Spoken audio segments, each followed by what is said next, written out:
오늘은 성경개관 제24강입니다. 왜 하나님의 영광이 성전을 떠나셨다가 다시 성전에 임하셨을까? 이 질문을 가지고 에스겔서에 대해 살펴보도록 하겠습니다.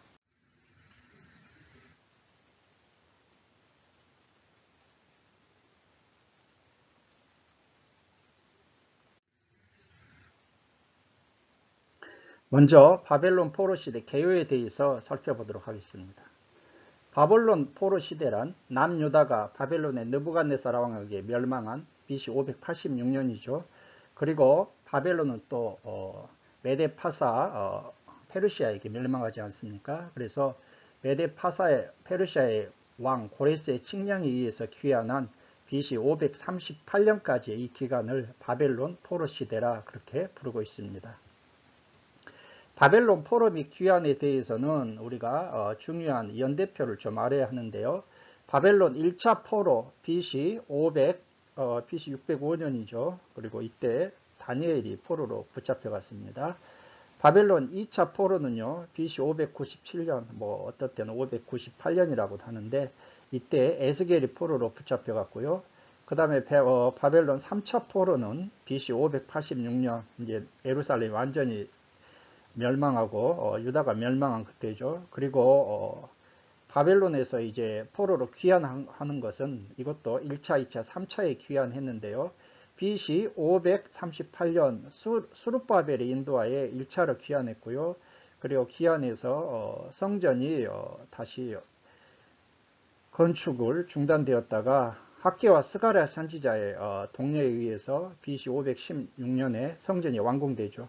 2차 귀환은 BC 458년 에스라에 의해서 귀환이 이루어졌고요. 3차 귀환은 BC 445년 느헤미야에 의해서 귀환이 이루어지고 느헤미야 당시에 활동했던 선지자가 마지막 말라기 선지자가 되겠습니다. 그래서 바벨론 포로 시대의 성경은요. 선지서는 에스겔, 다니엘 이거 선지서가 있고요. 에레미야 예가는 남왕국 멸망 직후 그래서 남유다와 그 다음에 멸망하는 그때 걸쳐 있는 것이 에레미야 예가입니다. 에레미야 예가는 이미 살펴봤고요. 그리고 에스더는요 역사서이죠. 그래서 에스라, 느헤미야, 에스더가 포로 시대 때 바벨론 포로 귀환 시대의 역사서로 이렇게 알려져 있는데요. 그러나 에스더의 활동 연대를 어떻게 보는가에 따라서 바벨론 포로 시대 그리고 바벨론 귀환 시대로 이렇게 갈릴 수가 있어요. 전통적으로 에스더가 활동했던 시대는요.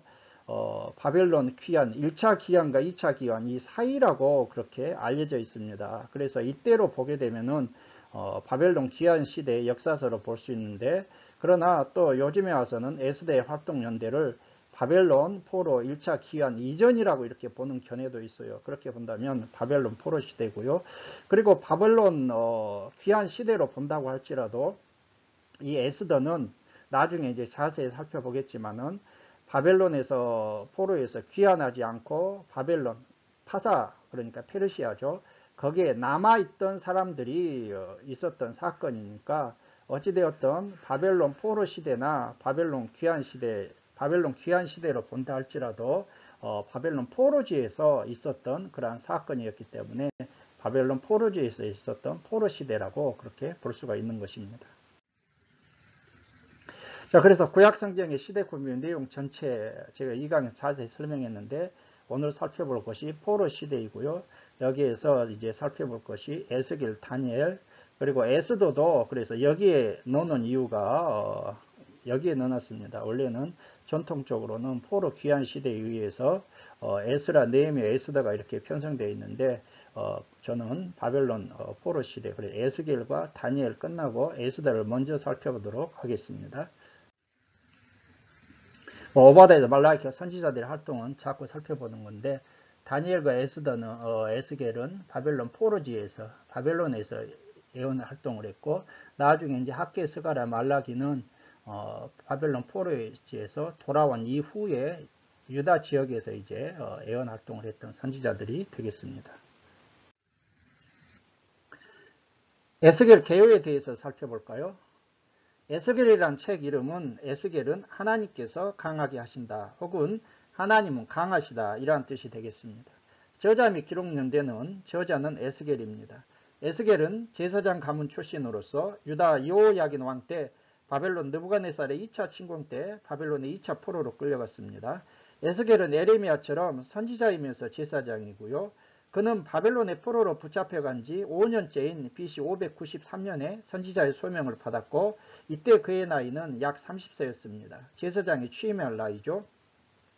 그는 사로잡힌 지 27년째가 되던 해인 BC 571년 그의 나이 52세 때까지 약 22년 동안 선지자로서 사역을 했고요. 바벨론 포로기에서 활동했던 선지자는 다니엘과 에스겔, 에레미야가 되겠고요. 다니엘은 주로 바벨론에서 바벨론 관리로 일하면서 사역했고 에스겔은 바벨론에서 유대인 포로들을 위해서 사역했습니다. 에레미야는 유다와 애굽에서 예루살렘 폐망의 아픔을 느끼며 사역했습니다. 에레미야 예가가 이때 기록되어 있습니다. 그래서 기록 연대는요. BC 593년 에스겔이 소명을 받은 해부터 마지막으로 BC 571년 마지막 사역을 했던 이 기간 사이에 기록된 것으로 우리가 추정해 볼 수 있습니다. 기록 배경 및 특징을 보게 되면 열왕기하 22장부터 25장을 이때 역사적 배경인데요. 유다가 1차, 2차 바벨론의 포로로 붙잡혀 가 있는 동안 이 상황에서 유다에 남아있는 자들은요. 성전이 있는 예루살렘은 결코 망하지 않는다는 낙관주의가 왕성했고요. 바벨론에 잡혀간 자들은 죄인이라는 잘못된 영적 우월감을 가지고 있었다는 것입니다. 이러한 상황에서 예루살렘의 완전한 멸망을 예언하여 하나님의 공의로운 심판의 원리와 이스라엘의 회복을 예언하여 택한 백성을 끝까지 돌보시는 신실하신 하나님을 통해 선민으로서의 성별된 삶을 살도록 하기 위해서 이 에스겔서를 기록했습니다. 에스겔서의 특징을 보게 되면요, 책 전체가 1인칭으로 되어 있어요. 에스겔이 자기 자신이 환상을 본 것을 기준으로 1인칭 시점에 기록이 되어 있고요. 그리고 에스겔은 하나님으로부터 소명을 받고 약 6년 동안 예루살렘의 멸망에 대해서 예언했습니다. 그래서 에스겔서는 24장까지 책의 절반가량이 예루살렘의 멸망에 대해서 선포했기 때문에 그 결과 동족들로부터 모진 핍박을 받았다는 것입니다. 그리고요, 에스겔서의 특징은 또 무엇이냐면 연대 기록이 굉장히 정확합니다. 그리고 또한 묵시문학이에요. 묵시문학. 에스겔서도 다니엘처럼 많은 환상을 보기 때문에 여러 가지 환상과 묵시문학적인 그런 요소가 나타나 있죠. 그래서 다니엘, 요한계시록과 더불어 묵시문학에 속하고 있고요. 그리고 또한 에스겔은 성령에 대해서 많이 강조하고 있습니다. 마른 뼈들의 환상을 통해 이스라엘 회복에 대해서 예언할 뿐만 아니라 이것은 종말에 대한 예언까지 포함하고 있죠. 성령에 대해서 많이 강조하기 때문에 요엘서가 구약의 성령장인 것처럼 에스겔서 또한 구약의 성령장으로 불립니다. 새 영을 너희 속에 두고 새 마음을 너희에게 주되 또 내 영을 너희 속에 두어 너희로 내 율례를 행하게 하리라. 이란 말씀. 에스겔 또 47장에서 성전 문 지방에서 나오는 물이 강물을 이루는 장면도 성령님에 대한 예언이 되겠습니다. 성령을 강조하고 있죠. 핵심 주제는 무엇입니까? 하나님의 영광이 떠나감, 이거 심판과 돌아옴, 회복에 대해서 말씀하고 있습니다. 에스겔서에 나타난 그리스도는요, 높은 산에 심겨진 백악목의 연한 가지, 광과 면류관을 마땅히 얻을 자, 솟아나는 뿔, 참 목자, 영원한 왕, 이런 것들은 모두 예수 그리스도에 대한 상징이요 예언이라고 할 수 있겠습니다. 자, 기본 구조를 살펴볼까요? 에스겔서의 기본 구조는 선지서의 특징상 1장에서 3장은 소명을 받는 장면이죠. 그리고 4장부터 33장까지는 심판에 대한 내용이고요. 34장부터 48장까지는 회복에 대한 그러한 내용이 되겠습니다. 그런데 이것을 33장을 기준으로 해보게 되면요. 33장에서 예루살렘의 함락 소식을 듣잖아요. 그래서 이 33장 이전에는 심판에 대한 내용이고 33장 이후부터 회복에 대한 메시지가 달라집니다. 이래서 32장은 심판, 유다에 대한 심판 1장에서 24장, 이방 나라들에 대한 심판 25장에서 32장, 회복 34장에서 48장, 이스라엘과 주변 나라들, 온 창조 세계에 대한 회복이 되겠습니다. 자, 그런데 11장을 기준으로 이거 바이블 프로젝트 견해를 제가 좀 차용해 왔는데요. 이 11장에 4장부터 11장까지 계속해서 예루살렘의 심판에 대해서 쭉 이렇게 심판을 선고하다가 11장 하반부에서 이스라엘의 회복에 대해서 이것을 또 선포하고 있죠. 그래서 이 전반부 1장에서 11장과 11장을 기준으로 후반부 12장과 48장 바이블 프로젝트에서 이렇게 나누는 견해가 있더라고요. 참 의미가 있다고 이걸 소개해 드립니다. 그래서 1장부터 11장은 소명 및 이스라엘의 죄악상과 심판을 선언하고 있고요. 그리고 12장부터 48장까지는 11장에서 선포된 심판과 회복에 대해서 구체적으로 다시 한번 부연히 설명한다는 이런 관점입니다. 그래서 12장과 33장은 무엇입니까? 심판이죠. 심판. 11장과 33장은 심판. 11장 전반부에서 했던 심판이고요. 이스라엘에 대한 심판, 주변 나라들에 대한 심판, 예루살렘 성의 함락 소식 33장을 통해서 심판이 끝나게 되죠. 그리고 34장에서 48장이 이제 11장 후반부에서 선포한 이 회복에 대한 구체적인 그러한 다시 설명이라는 것이죠. 이스라엘의 회복 34장에 37장, 주변 나라들의 회복 38장에 39장, 온 창조세계의 회복 40장에 48장. 이 바이블 프로젝트의 견해가 좀 신선해서 이걸 중심으로 해서 기본 내용을 한번 살펴보도록 하겠습니다. 이제 에스겔서의 내용을 한번 살펴보도록 하겠습니다. 자, 에스겔서의 내용은 1장부터 11장까지가 전반부라고 그렇게 말씀드렸습니다. 그래서 전반부에서 소명이 있고요. 4가지 상징을 통한 심판선언, 성전 환상 타락상을 통한 심판선언, 그리고 11장에서 심판과 회복이 선언되고 있습니다. 1장에서 3장 에스겔이 받은 소명입니다. 자, 1장에서 네 생물의 환상과 하나님의 영광이 에스겔 선지자가 환상 가운데 보게 되죠. 이것은 첫 번째 환상입니다. 첫 번째 환상은 1장부터 3장 14절까지 이어지는데요. 이때 당시 에스겔의 나이가요 30세입니다. 그리고 포로 생활 5년째예요. 그발강가에서 환상을 보게 되는데 에스겔 나이 30세라는 것은 뭘 의미합니까? 에스겔이 제사장 가문 출신이기 때문에 제사장이 취임하는 나이죠. 그리고 네 생물의 환상 및 여호와의 영광의 환상을 보게 됩니다. 에스겔이 보았던 이 네 생물 환상과 여호와의 영광의 환상 책을 읽다 보면 잘 머리에 들어오지 않습니다. 그래서 제가 바이블 프로젝트를 참조하다 보니까 좋은 그림이 있더라고요. 그래서 보게 되면은 여기에 뭐가 있어요? 바퀴들이 이렇게 있죠. 바퀴들, 네 바퀴가 이렇게 있고요. 그리고 네 생물들이 있죠. 여기 하나, 둘, 셋, 또 저쪽에 네 개 이렇게 사자가 있고요. 그리고 그 이후에 하나님의 형상의 영광이 이렇게 임하는 그러한 사진이요, 그림이 있어서 이것을 이해하기 쉬워서 제가 여기에 소개해 드립니다. 네 생물의 의미가 뭘까요, 여러분? 하나님의 성품과 전지전능성을 보여주고 있는 것이죠. 인간은요, 하나님의 지적 성품, 사자는 하나님의 이옴, 소는 하나님의 자비, 독수리는 하나님의 신속 탁월성. 네 생물, 10절에 나오는 네 생물은요, 요한계시록 4장 6절 이하에도 등장하고 있습니다. 그리고요, 사복음서는 네 생물의 특징을 갖고 있다고 성경학자들이 그렇게 설명하고 있죠. 마태복음은요, 사자, 왕 대신, 그래서 유대인의 왕으로 오신 예수 그리스도, 사자. 마가복음은요, 종으로 오신 예수 그리스도, 그래서 소고요.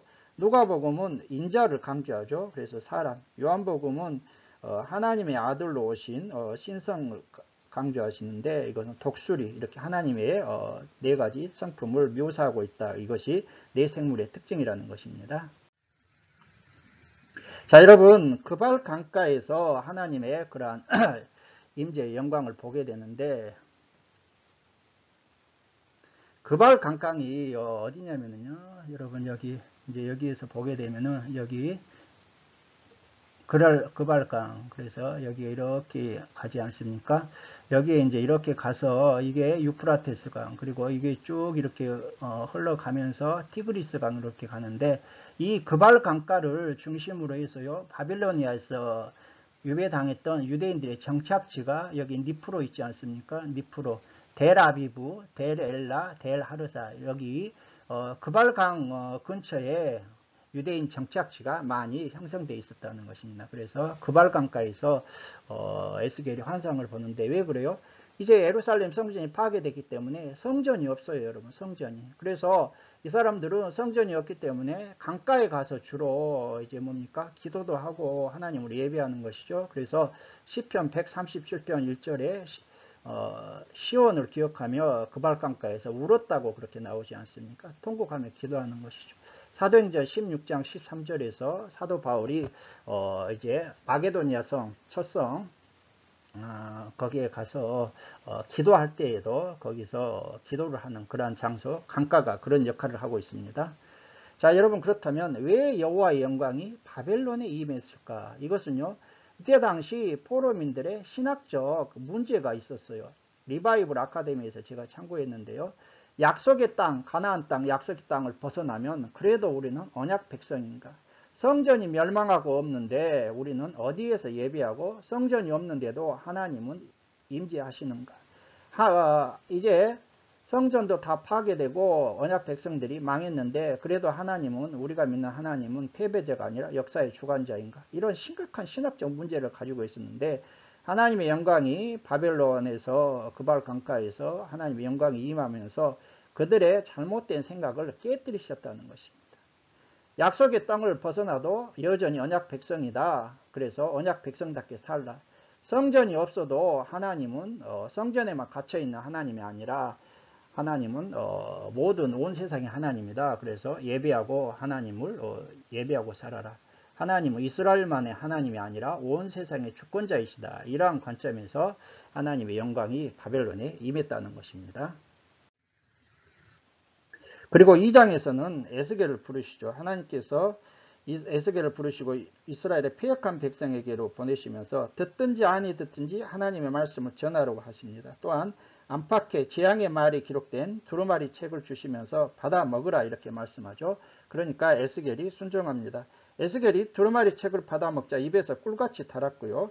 하나님께서는 이스라엘 백성들이 이마가 굳고 마음이 굳은 백성이라 에스겔의 이마를 강하게 하셨으므로 무서워하지 말고 그들에게 가서 여호와의 말씀을 전하라고 하십니다.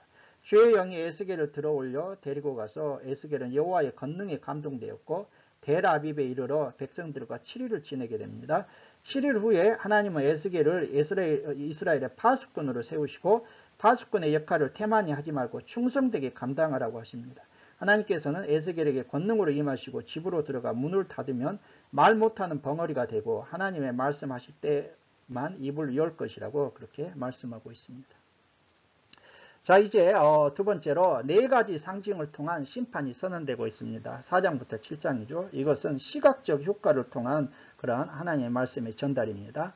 4장에서 5장까지는요. 네 가지 상징을 통한 그러한 유다에 대한 심판이 예고되고 있습니다. 4장에서 자, 보게 되면은 토판에 예루살렘을 그리고 포위당하는 그러한 것이죠. 이스라엘 족속에게 징조로 삼으라고 했고요. 둘째 상징은 무엇입니까? 왼쪽으로 390일을 누워 이스라엘의 죄악을 담당하고 오른쪽으로는 40일을 누워 유다의 죄악을 담당하라고 하셨습니다. 390일과 40일의 기간이 무엇일까요? 390일은 북이스라엘이 건국한 BC 930년부터 1차 본토 귀환한 538년까지의 기간을 상징하고요. 40일은 예루살렘이 멸망한 BC 586년부터 1차 본토 기한인 538년까지를 기간을 상징하고 있습니다. 뿐만 아니라 셋째 상징으로 새똥으로 떡을 구워서 부족한 물과 함께 들어넣는 390일 동안 먹어서 예루살렘이 포위당할 때 백성들이 겪을 비참한 상황을 상징적으로 보여주도록 그렇게 하고 있고요. 그 다음에 5장에서 네 번째 상징은 무엇입니까? 날카로운 칼로 머리털과 수염을 깎아서 저울로 탄 후에 3분의 1은 불사르고 3분의 1은 칼로 치고 3분의 1은 바람에 흩트고 나머지 조금은 불에 살라서 예루살렘의 완전한 파멸과 백성들의 흩어짐을 예고하라고 그렇게 말씀하고 있죠. 예루살렘이 하나님의 진노를 당할 수밖에 없는 이유가 나오는데 하나님의 율례와 규례를 어기고 성전을 더럽혔기 때문이며 하나님의 심판으로 이방인들의 조롱거리로 전락한다고 경고하고 있습니다. 6장은 우상 숭배자들에 대한 심판이 예언되고 있습니다. 하나님은 이스라엘 산들을 향하여 예언하라고 하시면서 여러 산당에서 제단을 쌓고 우상을 숭배한 것에 대한 하나님의 심판을 선포하셨고요. 그러나 남은 자들이 우상 숭배를 회개함으로 구원을 받을 것을 말씀하고 있습니다. 7장의 심판의 참상이죠. 끝났도다. 비상한 재앙이로다. 끝이 왔도다는 말이 반복되므로 교만하고 포악한 예루살렘의 심판이 임박했음을 강조하고 있습니다. 유다는 전쟁에 나갈 사람이 없을 정도로 무기력한 채 칼과 전염병에 죽고 성전은 방해당할 것이고 유다의 모든 백성들은 평강을 잃어버리고 특별히 지도자들은 더 큰 심판을 받고 바벨론의 포로로 끌려간다고 경고하고 있습니다.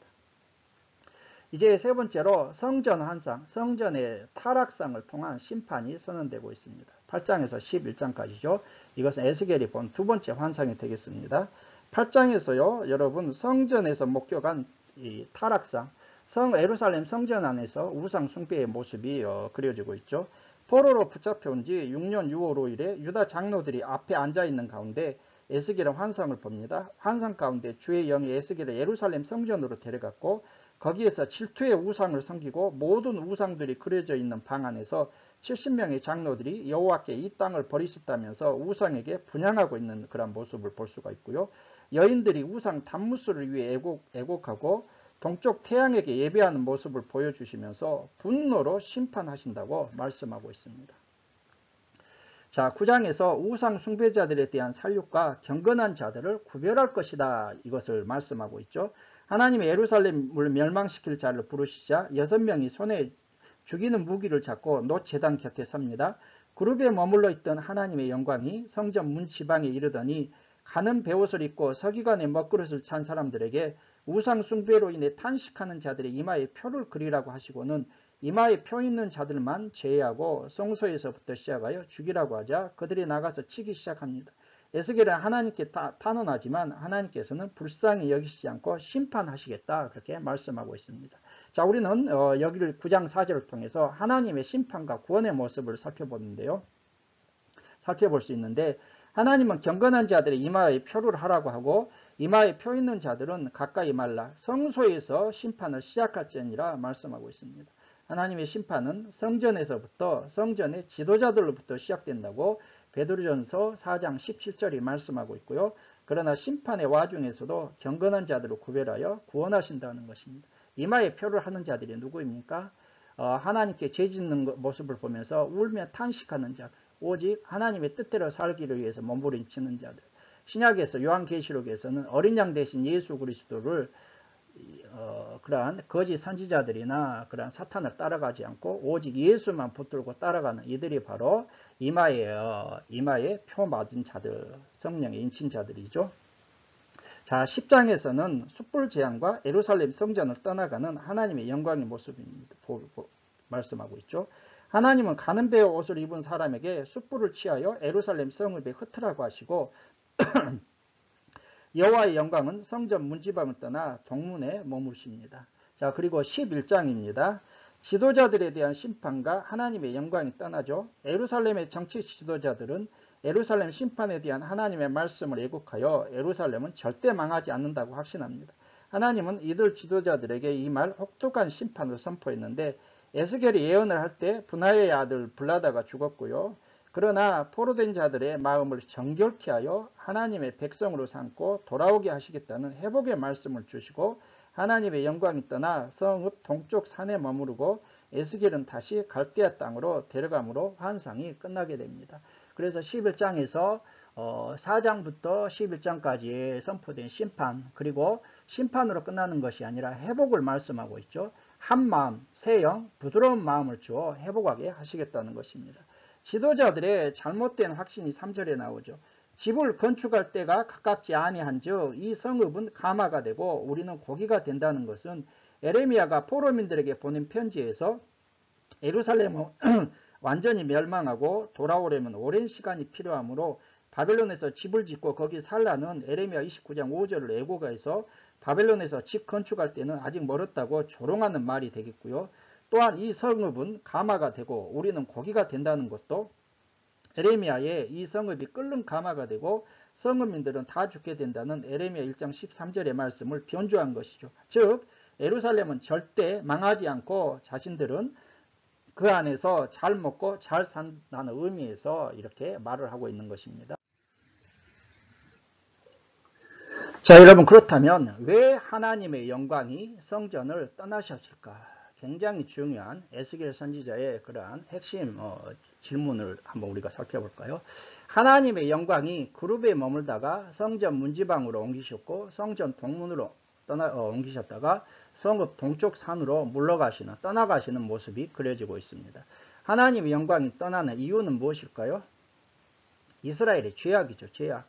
이스라엘은 혼합주의와 우상숭배, 사회적 불의로 인해서 하나님의 영광이 머무를 수가 없는 거예요. 성전에서 우상을 숭배하면서 하나님도 그렇게 섬기지 않았습니까? 그러면 하나님의 영광이 떠난다는 의미가 무엇일까요? 이스라엘에 대한 하나님의 심판을 상징하고 있죠. 자, 이제 후반부인 12장부터 48장까지 이것은요, 아까 말씀드린 것처럼 11장에서 선포된 심판과 회복의 구체적 다시 한번 설명이라고 했습니다. 12장부터 33장까지는 심판, 34장부터 48장까지는 회복이 되겠습니다. 12장부터 33장 심판에 대해서 살펴볼까요? 먼저 12장부터 24장까지는 이스라엘, 유다에 임할 심판을 비유와 우화 그리고 속담을 사용해서 계속해서 설명하고 있습니다. 자, 여러분 12장은 두 가지 상징적 행동과 그릇된 속담에 대한 반박입니다. 하나님은 예루살렘 멸망에 대해서 두 가지 상징적인 행위를 하라고 하시죠. 첫 번째로 포로의 행장을 준비하여 낮에는 이사하는 것처럼 하고 저녁에 성벽을 뚫고 어깨에 메고 나가라고 했습니다. 이것은 어떤 의미입니까? 예루살렘 왕과 이스라엘에 대한 묵시와 징조로서 왕이 사로잡히고 백성들과 함께 포로로 끌려간다는 상징적인 행위이죠. 나중에 시드기야 왕이 꼭 이대로 성취되죠. 둘째로 떨면서 식물을 먹고 놀라고 근심하면서 물을 마시라고 했습니다. 이것은 어떤 의미입니까? 이스라엘 백성들이 죄악 때문에 심판을 당하여 이렇게 될 것이라는 의미입니다. 또한 잘못된 속담에 대해서 반박하고 있습니다. 날이 더디고 모든 묵시가 사라지리라는 속담에 이 속담은 어떤 의미로 사용하고 있습니까? 심판의 예언이 거짓말이고 결코 성취되지 않는다. 이 의미에 대해서요. 더디지 아니하고 반드시 응하리라고 말씀하고 있고 묵시는 여러 날 후의 일이라 그가 멀리 있는 때에 대하여 예언하였다. 이 주장에 대해서는 더디지 아니하고 이루어지리라고 그렇게 반박하고 있습니다. 13장은 거짓 선지자에 대한 경고와 심판이죠. 거짓 선지자들은 자기 마음대로 예언하고 여호와께서 보내시지 아니했어도 자기들의 거짓된 정죄를 따라 예언하고 있습니다. 이들은 백성들을 유혹하여 평강이 없어도 평강이 있다고 선포하고 있고요.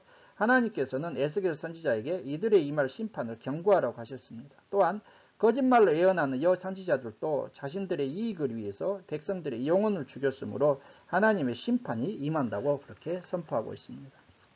14장은 우상 숭배자들에 대한 심판과 예루살렘 멸망의 확실성에 대해서 말씀하고 있죠. 이스라엘 장로 두어 사람이 에스겔에게 물으러 나오자 우상을 마음에 품고서도 하나님께 물으러 나오는 자들에게 심판이 임할 것을 말하라고 하셨고요.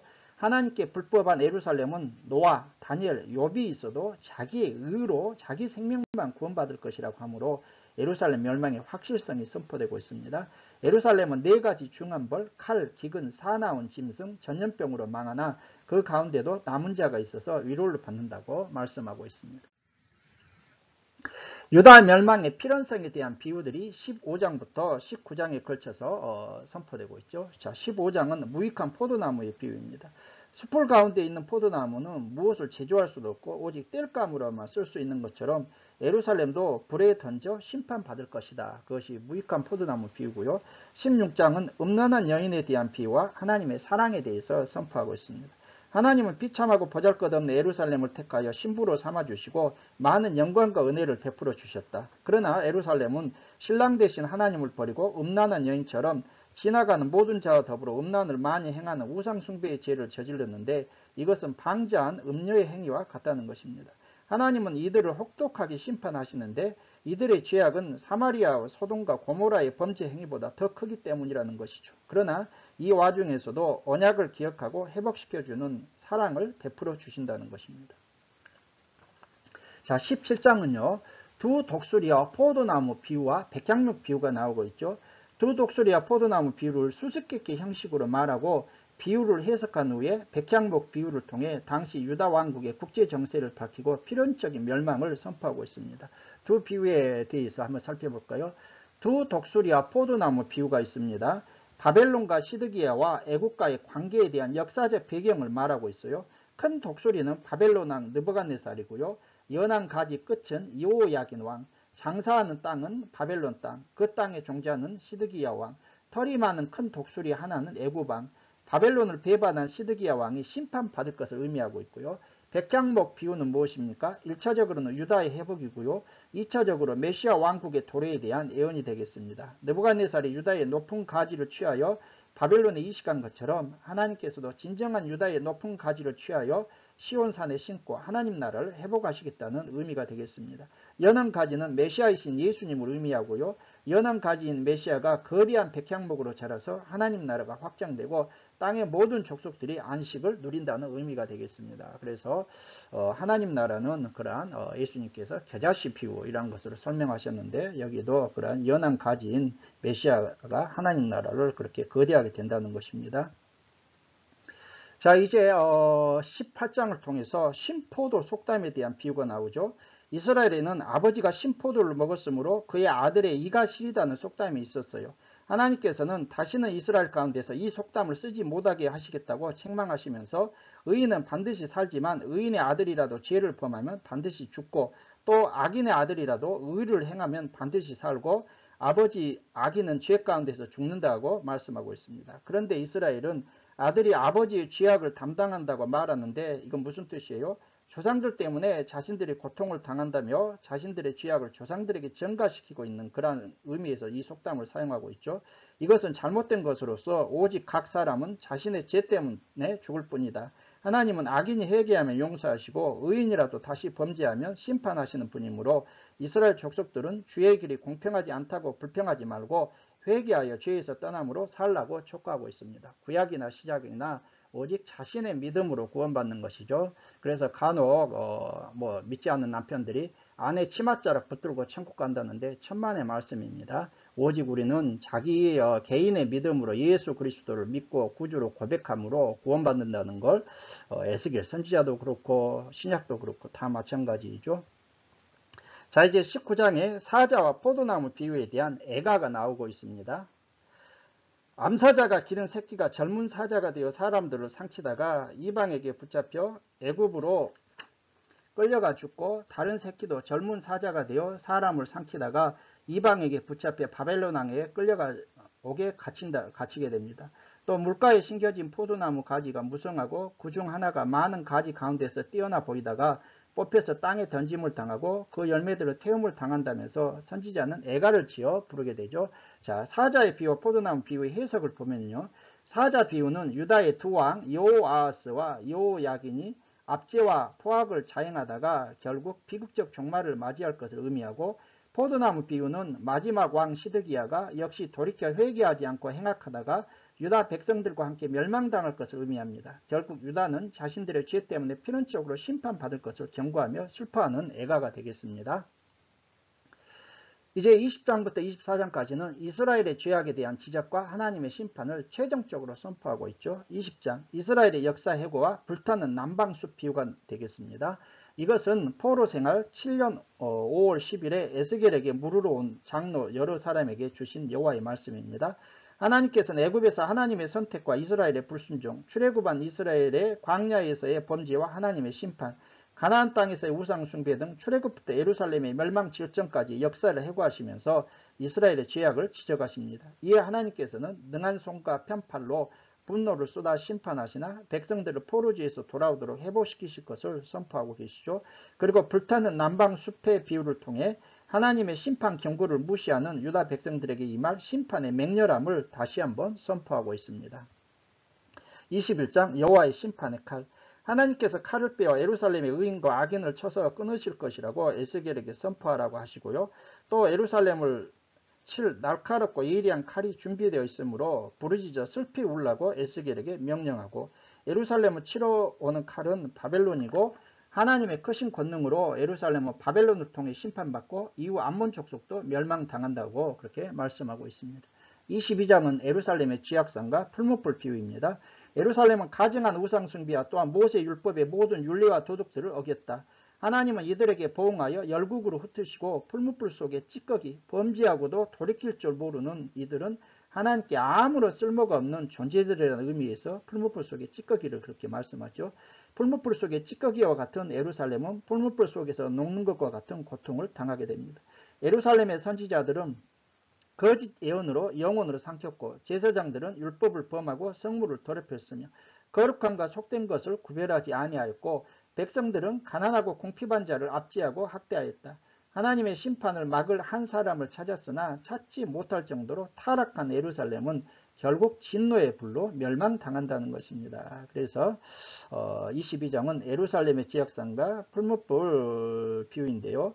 22장 30절 이 땅을 위하여 성을 쌓으며 성 무너진 데를 막아서서 나로 하여금 멸하지 못하게 할 사람을 내가 그 가운데 찾았으나 찾지 못하였으므로 31절 내가 내 분노를 그들 위에 쏟으며 내 진노의 불로 멸하여 그를 행위대로 그를 머리에 보응하였느니라. 주 여호와의 말씀입니다. 백성들의 지약을 울고 탄식하면서 하나님께 중보하며 기도하는 자들이 누구입니까?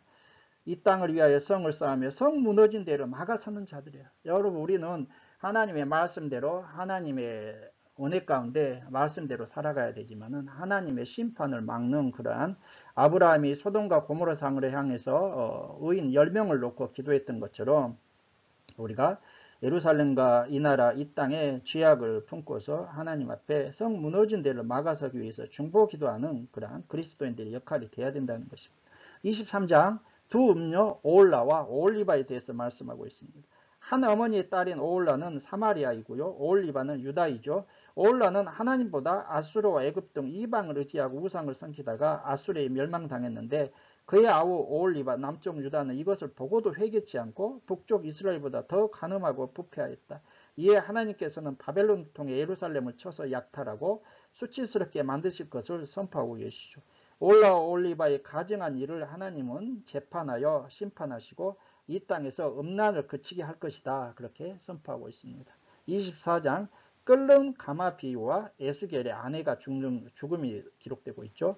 아홉째 열째 달 열째 날입니다. 하나님께서 끓는 가마 비유를 말씀하시고 이 비유는 녹슨 가마와 같은 예루살렘의 죄악을 하나님께서 혹독하게 심판하시겠다는 의미라고 설명하고 있습니다.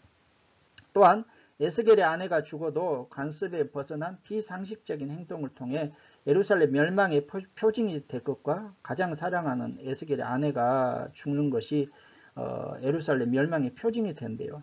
이것이 성취될 때까지 에스겔은 이스라엘에 대하여 벙어리가 될 것이라고 말씀하고 있습니다. 참 선지자들이 고통스러워요.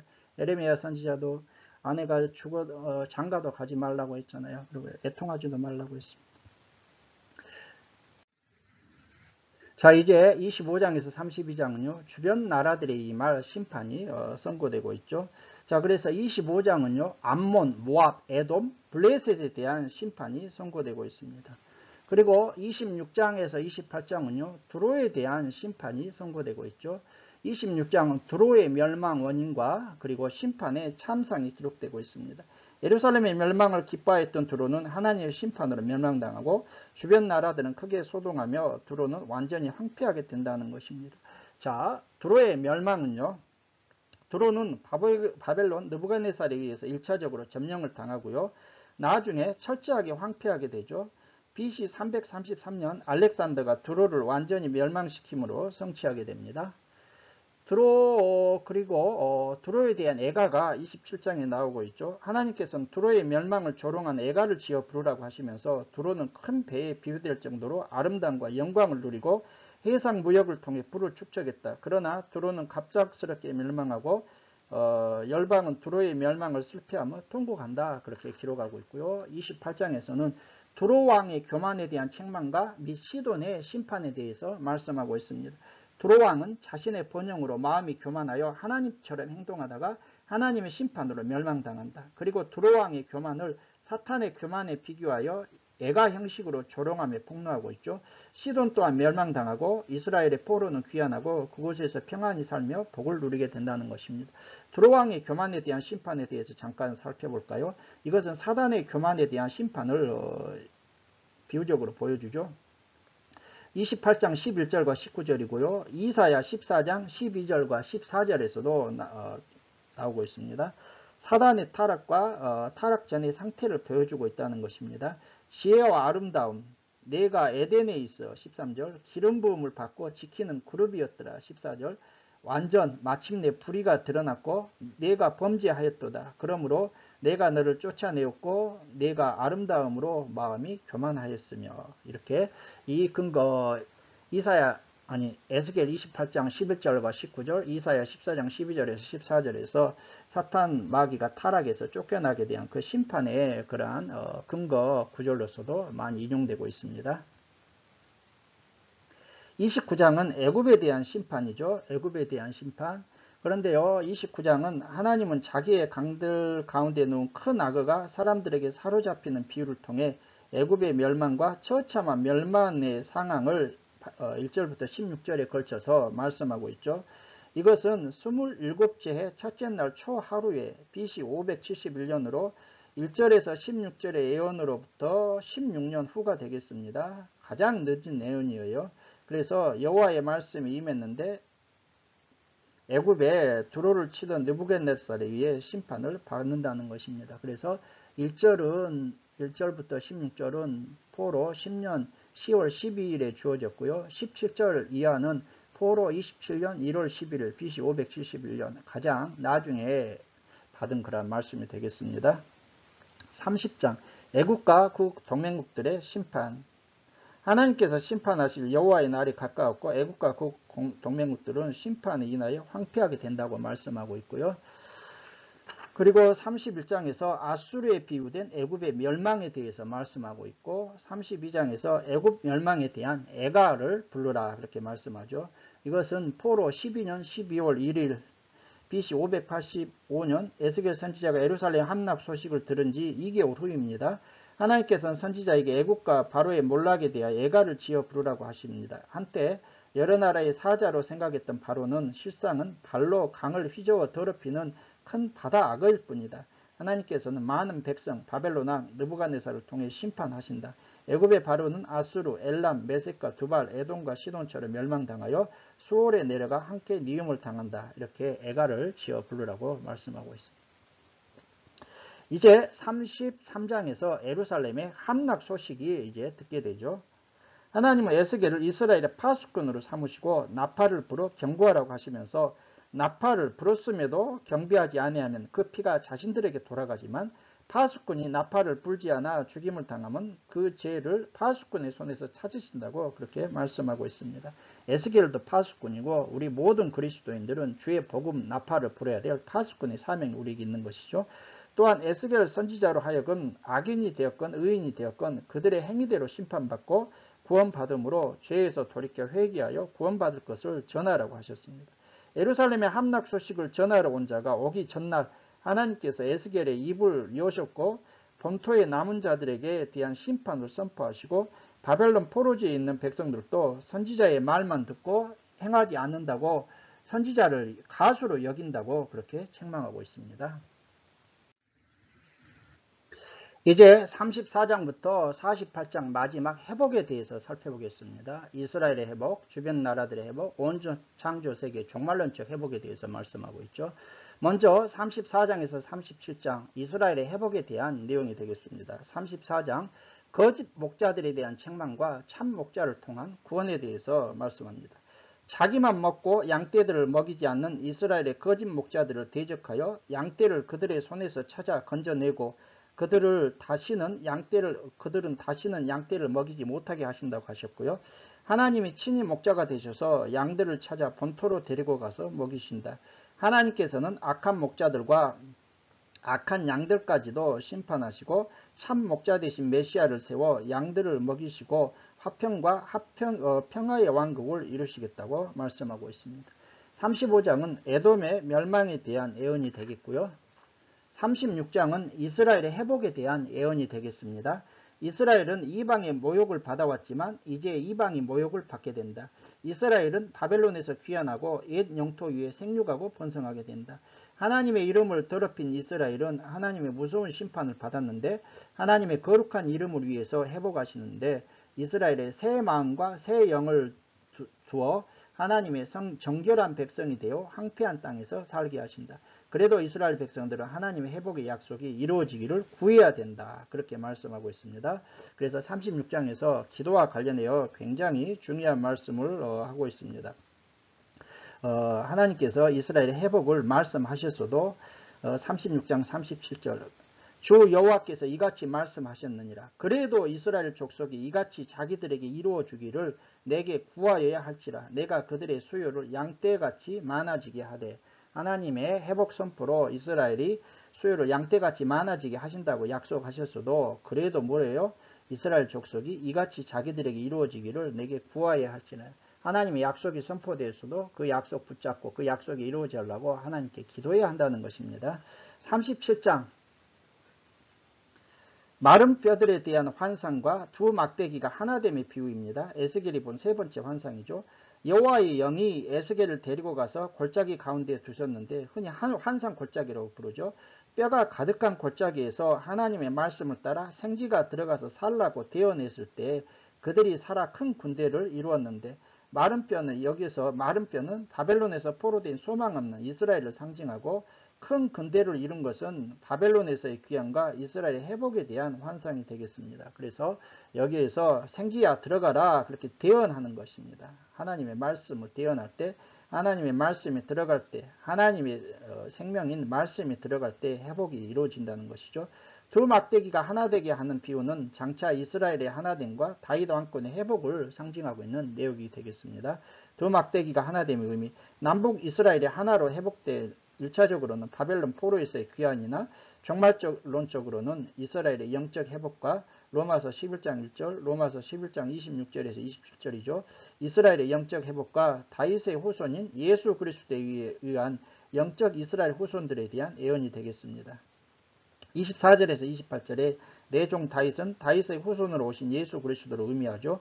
주님께서 화평의 언약을 세워 하나님의 성소가 인간들 가운데 있어서 영원토록 함께 거하신다는 내용이 되겠습니다. 이제 38장에서 39장은 주변 나라들의 회복이 되겠습니다. 이거 38장에서 39장을 주변 나라들의 회복이라고 이렇게 바이블 프로젝트에서 해놨는데 이스라엘의 회복과 그리고 계속해서 대적들에 대한 심판의 그러한 의미로도 볼 수가 있겠습니다. 38장 고개 침략이죠. 그리고 39장에서는 곡과 연합한 침략자들에 대한 심판이 있겠습니다. 자, 여기에서 마곡 땅에 있는 곡과 동맹군들이 준비된 후 이건 말년에 말세에 이스라엘을 공격한다. 그러나 곡이 이스라엘 땅을 치러 오면 하나님께서 쳐서 진멸하신다. 그리고 이러한 내용인데요. 곡의 심판, 곡과 마곡의 전쟁이라는데 이것을 흔히 이 근거 구절을 가지고 계시록 9장의 유브라데 전쟁이다. 3차 세계대전과 연결시켜서 그렇게 많이 강조하는 견해도 있는데요. 그러나 이것은 그런 의미도 있지만 상징적으로 이스라엘 하나님 나라의 회복을 방해하는 사탄과 악의 세력들에 대한 종말론적인 심판을 상징한다. 그렇게 말할 수 있죠. 요한계시록 20장 7절과 10절에서도 무엇입니까? 이 곡에 대한 심판이 나오지 않습니까? 그러니까 이 마곡 땅에 있는 여러 나라들의 임금인 곡 이것이 악한 영들 하나님 나라 회복을 방해하는 사탄과 악한 세력을 이렇게 상징하고 있죠. 그래서 여기에 대해서 심판을 통해서 하나님께서 심판하시고 회복하신다. 그러한 개념으로 우리가 이해할 수도 있겠습니다. 자, 이제 온 창조 세계의 회복 40장에서 48장이죠. 에스겔이 본 네 번째 환상이 되겠습니다. 자, 40장에서 48장은요. 하나님과의 관계를 회복할 이스라엘의 영광스러운 미래상으로서 새 성전과 새 땅에 대한 환상이 그려지고 있습니다. 이것은 궁극적으로 종말에 완성될 그러한 하나님 나라에 대한 구약적 표현이 되겠고요. 40장에서 43장은 에스겔이 환상 중에 하나님께로부터 받은 성전 구조도 즉 예루살렘의 새롭게 재건될 성전의 구조에 대한 묘사가 되겠습니다. 자, 먼저 새 성전의 구조가 40장에서 43장에 그려지고 있죠. 그런데 여러분 이것은요. 요한계시록 21장 9절에서 23절에 새 예루살렘 성에도 또 이러한 성전의 그러한 구조가 똑같이 나오고 있어요. 그래서 40장에서는 청량하는 장대를 가진 자 환상, 이것은 포로 25년, 예루살렘 함락 14년 1월 10일이고요. 성소 내부에 대한 측량과 묘사, 42장 성전의 방들 및 성전 외곽을 둘러싼 담에 대한 묘사, 43장은 성전에 가득한 여호와의 영광, 이것이 40장에서 43장에 그려지는데, 요한계시록 21장 9절과 23절 새 예루살렘 성에도 이러한 것들이 그려지고 있다는 것입니다. 그래서 에스겔서에 나타난 이 성전의 구조는 요한계시록 21장 9절과 23절에 나타날 새 예루살렘 성의 그러한 구약적 표현이다. 그렇게 우리가 이해할 수 있겠습니다. 자, 여러분, 그렇다면 왜 하나님의 영광이 다시 성전에 임하셨을까? 아까 하나님의 영광이 떠나가셨잖아요. 그런데 다시 성전에 임하셨을까? 10장과 11장에서 떠나셨던 하나님의 영광이 다시 성전 동문을 통해 들어가신단 말이에요. 이것은 이스라엘과 하나님과의 관계가 온전히 회복되었다. 온 창조 세계가 회복되었다. 그걸 우리에게 상징적으로 말씀하고 있습니다. 자, 새 성전의 새 예배 규례가 44장에서 46장. 44장 제사장과 레인들의 직무 및 그들이 받을 기업. 45장 거룩한 땅을 구별할 것과 성회와 절기에 대한 규례. 46장 제사법에 대한 규례와 왕의 권력 남용 방지를 위한 제도. 이것이 말씀되고 있죠. 자, 이제 47장에서 48장에서는 종말론적 회복에 대한 내용이 되겠습니다. 자, 여러분, 47장 중요하죠. 성전에서 흐르는 생명수 강 환상과 땅의 경계에 대한 내용이 나오고 있습니다. 성전 문지방 밑에서 스며나온 물이 발목, 무릎, 허리, 강을 이루더니 황무지를 적시고 사해를 솟원케 하는 환상입니다. 그리고 이스라엘이 차지하고 분배할 땅의 경계선이 제시되고 있습니다. 자, 생명수 강 환상의 의미를 한번 살펴볼까요? 1절부터 12절, 이사야 12장 3절, 스가랴 14장 8절에도 동일한 의미의 말씀이 기록되고 있습니다. 자, 하나님께서 예수 그리스도로 말미암은 말씀, 복음과 성령님의 역사를 통해 이스라엘뿐만 아니라 온 인류를 소성시키시고 구원하실 것에 대한 상징적인 예언이죠. 그 물이 성전 문 지방에서부터 시작되었다는 것은요, 생명수의 근원이 하나님과 어린 양 대신 예수 그리스도라는 의미가 되겠습니다. 창세기에서도 여러분 에덴으로부터 강이 흘러서 모든 생명체가 살지 않습니까? 그래서 창세기 2장 10절, 출애굽기 17장 1절에서 7절, 고린도전서 10장 4절, 요한복음 7장 38절, 요한계시록 22장 1절과 2절을 보게 되면은 이 생명수의 근원이 하나님과 어린 양이다, 이걸 말씀하고 있고요. 또한 이것은 거룩한 성 새 예루살렘에 대한 구약적 표현이 되겠습니다. 요한계시록 22장 1절과 2절, 또 저가 수정같이 맑은 생명수의 강을 내게 보이니 하나님과 및 어린 양의 보좌로부터 나와서 길 가운데로 흐르더라. 강 좌우에 생명나무가 있어 12가지 열매를 맺되 달마다 그 열매를 맺고 그 나무와 잎사귀들은 만국을 치료하기 위하여 있더라. 이렇게 말씀하고 있죠. 자, 여러분, 그렇기 때문에요, 이 지금 생명수강 환상의 의미는 무엇입니까? 바로 에덴 동산의 회복이죠. 그리고 온 창조 세계의 회복이고요. 거룩한 성 새 예루살렘에 대한 구약적 표현이 되겠습니다. 여기에서 나오는 물은 무엇입니까? 성령이죠. 성령. 그래서 요한복음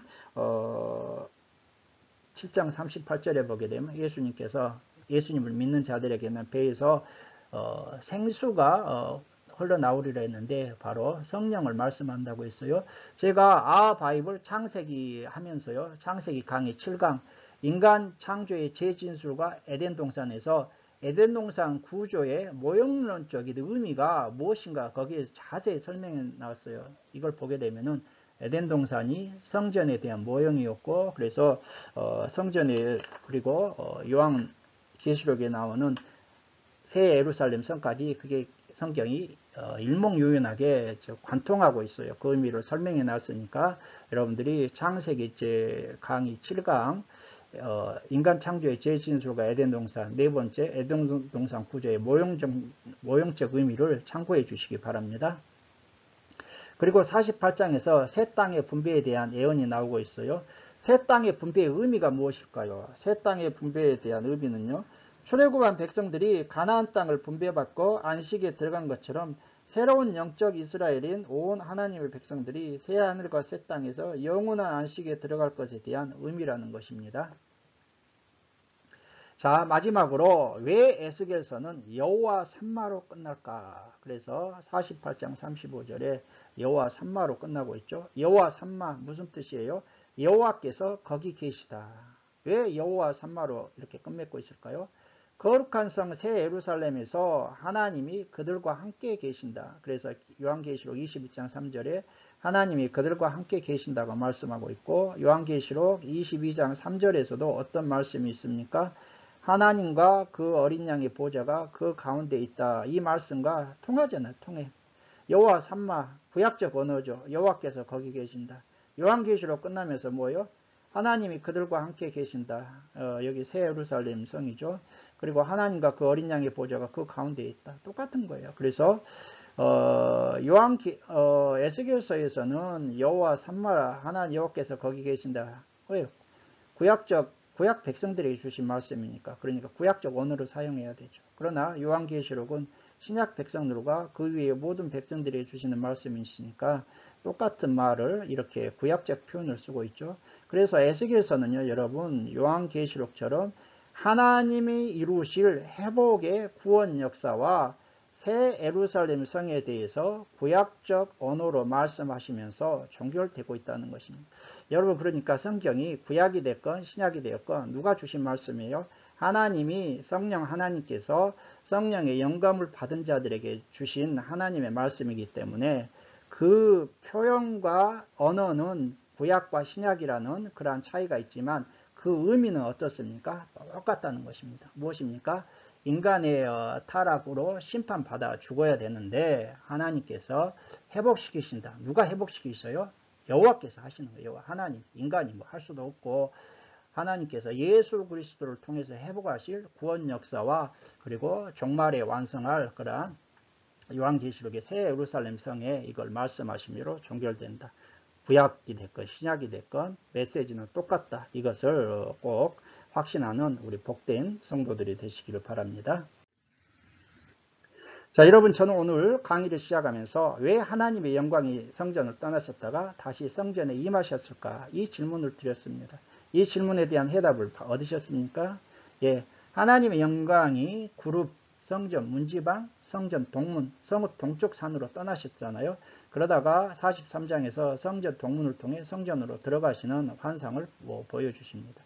하나님의 영광이 떠나신 이유가 뭐라고 말씀드렸습니까? 이스라엘의 죄악이라 했어요. 혼합주의, 우상숭배. 죄악이 관영하는 것에 하나님은 머무실 수가 없는 것이 함께 하실 수가 없어요.